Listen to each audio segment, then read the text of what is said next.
Mix by Ajit Yaduvanshi. कोयलिया न बोलिया छाउड़ी जाला ही गजब के चाल गे, जाला ही गजब के चाल गे। कोयलिया न बोलिया छाउड़ी जाला ही गजब के चाल गे। आगे लागा परैया बाजारिया में कारा दे मही बाबा लगे। आगे लागा गाड़ी बाजारिया में कारा दे मही बाबा लगे। आगे गोरे गोरे देहिया छाउड़ी गजब के हाही माँ लगे। आगे लागा हो गया बाजारिया में कारा दे मही बाबा लगे। आगे लागा बुरारू बाजारिया में कारा दे मही बाबा लगे। आगे लागा गाड़ी बाजारिया में कारा दे मही बाबा लगे। आगे लागा पंचानपुर बाजारिया में। Mix by Ajit Yaduvanshi.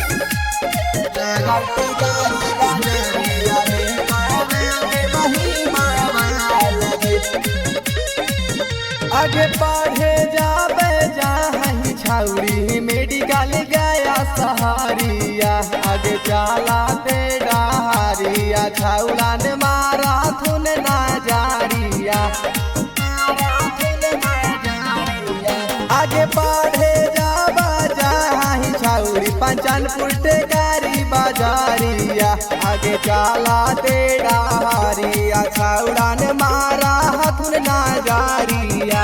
आगे देहिया तोर चिकन आइल हाउ छाउड़ी टमाटर नियन गालगे। आगे देहिया तोर चिकन आइल हाउ छाउड़ी टमाटर नियन गालगे। आगे लागो बिशुनगंज बाजारिया में कारा दे मही बाबा लगे।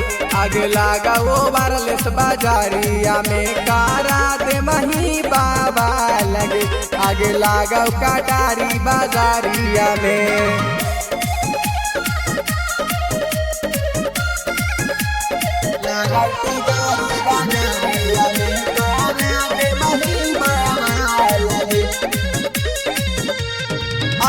सचिन से छाउड़ी तू लड़ाइले हनी ना जारिया।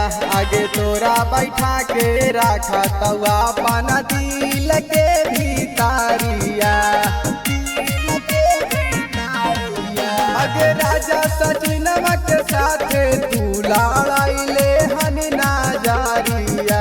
आगे तोरा बैठा के रखा तवा पाना दिल के भीतारिया। बतिया नहीं माननी सचिनमा के कर दे तो तोर बुरा हाल लगे। आगे बतिया नहीं माननी राजा के कर दे तो तोर बुरा हाल लगे। आगे लागा हो गया बाजारिया में कारा दे मही बाबा लगे। आगे लागा दे गाड़ी बाजारिया में कारा दे मही बाबा लगे। आगे लागा गुरुआ बाजारिया में।